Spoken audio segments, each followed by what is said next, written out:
Kahit denied ang hiling na TRO para arestuhin si Senator Bato de la Rosa, wala pang kinakasang manhunt operation ng NBI. Pero handa raw silang hulihin si Bato. Nasa frontline. Ang balitang yan si Camille Samonte.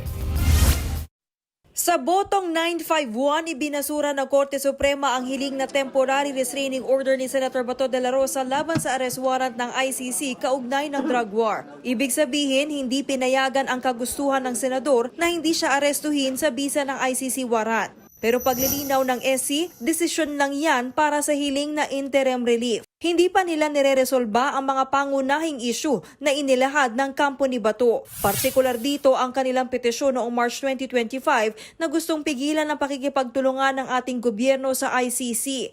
Bago ang desisyon ng SC, sumulat sa DOJ ang kampo ni Senator Bato para igiit na walang basihan para harangin at arestuhin siya sakaling lumabas siya ng bansa. Sa ngayon, nasa Immigration Lookout Bulletin Order si Bato. Mismong mga abogado ng senador ay hindi raw alam kung nasaan siya. Huling nakita si Bato palabas ang Senado noong May 14. Sa kuha ng CCTV, 2:30 a.m. makikitang dumaan papuntang parking lot si Senator Robin Padilla. Kasunod niya ang isang babaeng nakasombrero at si Senator Bato.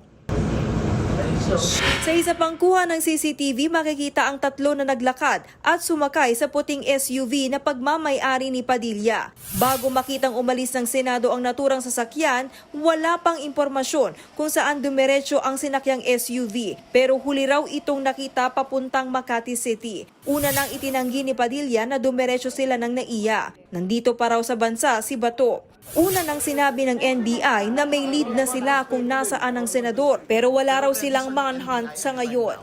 Of course, the NBI will have to study muna and see the resolution. What we can guarantee to you is that patuloy naman po na nangangalap ng information ng NBI through the directive of our director para po in the event that we will be dispatched eventually to serve the warrant at hanapin si Senator Bato, alam naman po natin kung anong gagawin. Posible rin daw na hawak ng iba pang ahensya ng gobyerno ang ICC arrest warrant kabilang ang DILG at PNP. Nagbabalita mula sa Frontline, Camille Samonte, News 5. Mga kapatid, Mean Los Baños po, huwag magpahuli sa mga balita at impormasyong dapat ninyong malaman.